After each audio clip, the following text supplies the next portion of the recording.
আচ্ছা দাদা ভাই, মানে আপনি যে রোজ এত সুন্দর করে আমাদের বলেন, আমরা যে কত মানে কিছু জানতে পারি, শুধু আমার রোগ না, মানে আমার আত্মীয় স্বজন বন্ধু বান্ধব সবার ব্যাপারে জানতে পারি, এত ভালো লাগে। ওই জন্য আমি রোজ আপনার প্রোগ্রামটা মানে দেখবই, না দেখলে আমার শান্তি নেই। আচ্ছা, আমার একটা প্রবলেম দাদা ভাই, আমার 58 বয়স। আমার যখন কাশি হয় আমি ইউরিনটা একদম চাপতে পারি না, মানে আমাকে দৌড়ে যেতে হয় বাথরুমে। এইটাই আমার একটা প্রবলেম, আর কিছু না। আপনার বয়স কত? এত ভালো লাগে, একদিন একটু শুনতে চাই আপনি এত এত সুন্দর কিভাবে আছেন, এটা একদিন আপনার মুখে। আপনারা সবাই আমার ভালো চান, মঙ্গল চান, তাই আপনাদের সবার পজিটিভিটি ওয়েল উইসেসে আমি ভালো আছি। হ্যাঁ, ভালো তো আছেন, যেটা আপনি এত সুন্দর, মানে আপনি রোজ এত সুন্দর, এটা জানবো। রোজ একটু একটু করে সুন্দরটা মানে সৌন্দর্যটা বাড়ছে।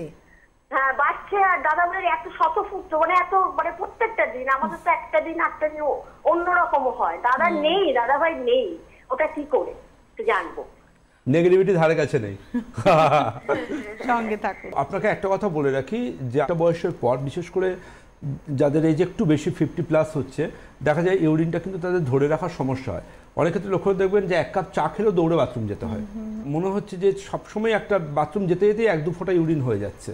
এনাদের জন্য কিন্তু বলবো আয়ুর্বেদ চিকিৎসা বিজ্ঞান খুব গুরুত্বপূর্ণ। আপনাদের কিছু নিয়ম দিনচর্যা এবং কিছু গুরুত্বপূর্ণ ভেষজের হাত ধরে আপনারা কিন্তু এটাকে আবার আগের জায়গায় রিভার্স করতে পারেন।